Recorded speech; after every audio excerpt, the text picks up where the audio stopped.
Syederalun, seratusan karateka perguruan KKI Loksmawe pada Minggu 15 Januari 2023 mengikuti ujian kenaikan sabuk.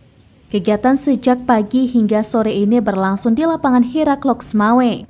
Kegiatan dimulai dengan pemanasan, dilanjutkan dengan uji fisik, kata, gerakan karate, serta uji kemampuan sejumlah bidang lainnya. Setelah itu baru diumumkan siapa saja yang berhak mendapatkan kenaikan tingkat. Ketua Harian KKI Loksmawe, Saifur Rahman menyatakan ujian kenaikan tingkat merupakan agenda rutin perguruan. Setahun 2 kali, yakni 6 bulan sekali. Jadi untuk kali ini ada seratusan murid yang mengikuti ujian kenaikan sabuk. Dari Loksmawe, Saiful Bahri, Sraminis.com.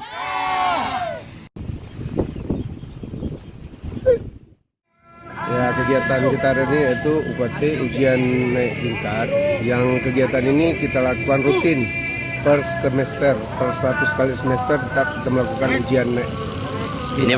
Ini berarti yang pertama tahun 2023 ya?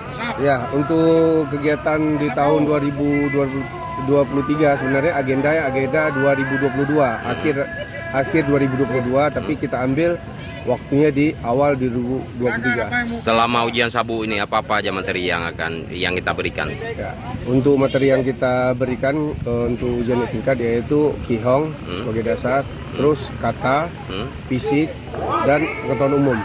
Oke. Terima kasih.